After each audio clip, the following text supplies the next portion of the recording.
What's going on, everyone? My latest video is not ready yet, so today we're just going to get whatever little random things done, and it's going to be pretty random. Starting off, I've been stealing parts off of the Darth Vader build, and I sort of put it back together with some of the red chrome bits, but it's just, in my opinion, a lot better with everything black on the red, and honestly, in my opinion, between the chrome stuff, the clear stuff, and custom painted stuff, this is kind of the bottom of the line. I mean, it looks great. I like putting it on certain trim pieces, but on like main buttons that you're using a lot, you can already see that A button is starting to wear away. So we've got some regular all black buttons, and we're going to throw those on real quick, just to get things started. So right off the bat, kind of weird, this looks like one of those OEM matte finish ones. Usually this piece is gloss black, just like everything else. We're obviously not using this. We've already got black bumpers up here. I want to leave that. I think I do want to use the black triggers. We're definitely going to swap the D-pad, and most importantly, our function buttons right here. That's what we're going to use. Obviously not using the guide button because we have a custom one there, and it already has new analog sticks, but I guess these are even newer, so I guess we'll throw those on. Ta-da! If you liked it better before, I apologize, but I just really like it this way, with all the black accents on the red.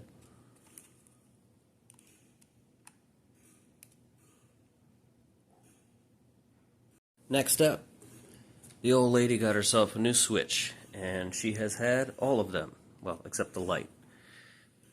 So she has given me her original, oh boy, Nintendo Switch. Now, I think I actually got her this for like Christmas, whatever year this came out. All I did was put this Pokemon wrap on here, and we're going to be removing that. First thing I'm going to do, I haven't even played this yet, and it should have a screen protector on there. Probably put a new one on, but I got myself a new shell for it. Obviously, I'm a big fan of older gaming stuff. So we got a, I don't remember the exact color, but basically Nintendo 64 style. This is the back plate. Got the side panels here.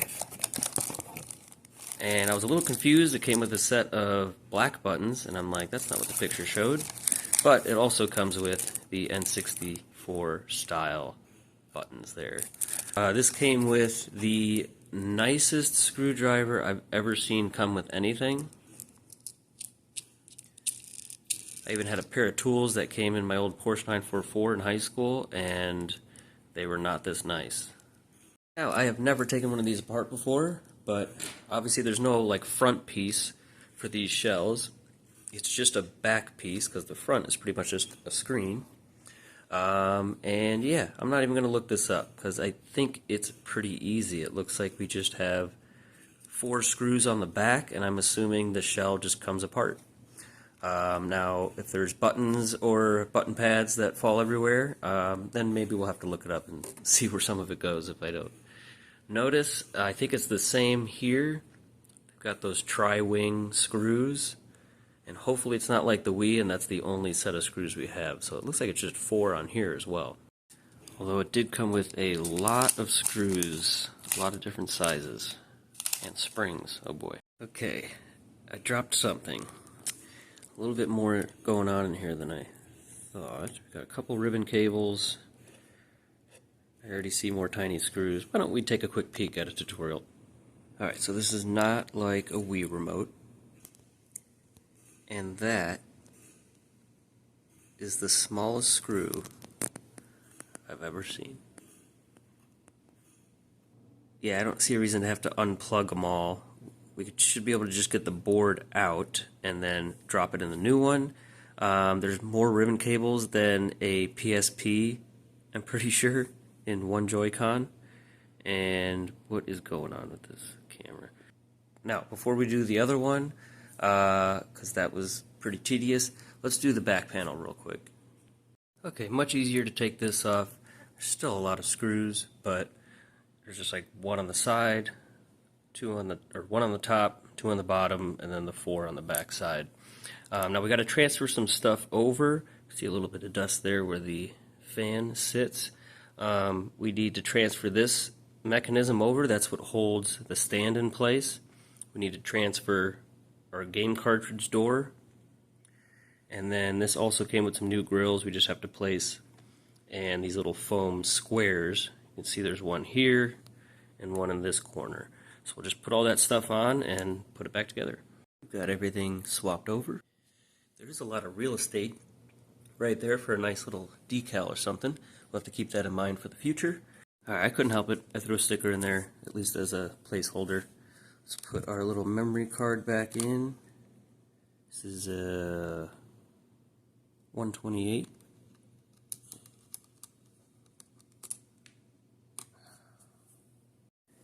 There we go with the one side in.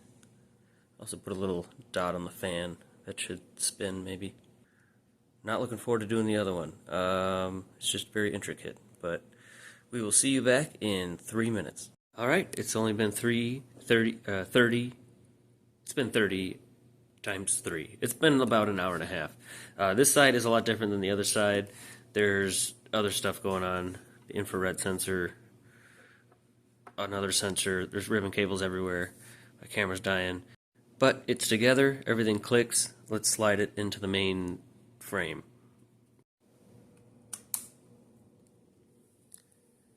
There we go.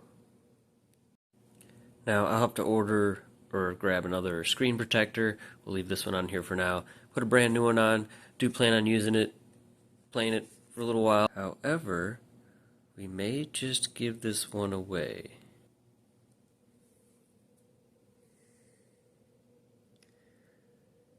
I guess, I assume the fan doesn't turn on all the time. We got a whole bunch of stuff done today. Not really. Let's do something else. I think it's about time to dive into this JTAG Blades Zephyr board that we are water cooling. So we had, this was the Tube Man build, and then we had the Eyeball 360. We're combining those, or taking the Waterblock and some of the parts. We're going to be changing a lot of it, but and putting it on the Zephyr. So in this instance, instead of it being on a Jasper with a Chronos GPU, it's definitely going to be a lot more useful here on this older Zephyr board. First things first, we got to clean the thermal paste off this stuff and get this water block mounted. Alright, she is installed. Really just need all those screws to be just snug. They definitely don't need to be over tightened. You're just going to start warping the board. This will not go anywhere, especially with it being over both chips. Now the plans on this one, we've got this dual 60mm radiator. It'll probably be sticking out of the back just like this, and will fit two 60mm fans, either probably like the Noctuas or something similar, on the inside to fit in place of the factory fans, although we could also just put factory fans in there. We could probably almost just fit factory fans in there, but you can see where these ports are. Might be able to cut more off this side. I'm probably going to use this frame, honestly, on the Kenobi build. It's already painted white on the back side and has just cutouts that would be useful.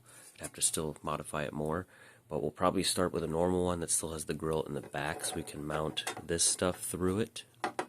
This one, as we know, this loop had the DC-12 pump down here when it was on the Jasper. It doesn't work on these because of the taller capacitors. We're actually going to upgrade to a bigger pump. We're going to throw the DDC massive pump somewhere around here. This is going to sit on top of the shell, not the actual pump, but just the acrylic piece will be flush with the top. And we also picked up a bay reservoir right here. Got a fill port on the top, little flow meter there, a couple ports on the back, pretty basic. Now, I originally got this to see if it would fit in place of the DVD drive, and it is pretty much perfect. However, in this specific build, we are going to try to keep that DVD drive. That was just a preference that they had. It also has that little ghost case top piece on the DVD drive, so I can see why we would want to keep it. Plus, this is still on original blades. It is JTAG, but if you put a hard drive in with all the other games, it's not going to want to play it. But for future reference, I could get pretty much the same reservoir and replace the DVD drive with it, which would be awesome. However, that obviously wouldn't work unless we had this Waterblock. So anyway, as of now, it would be reservoir into this pump, flow meter, radiator back here. We want to leave the normal hard drive up top. And so this whole build essentially is sort of a remake of my very first original internally water-cooled Xbox 360 that was red with all the stickers. It had this pump. It only had one tiny radiator in the back. It had no reservoir. And it had one of these water blocks. And that was pretty much it.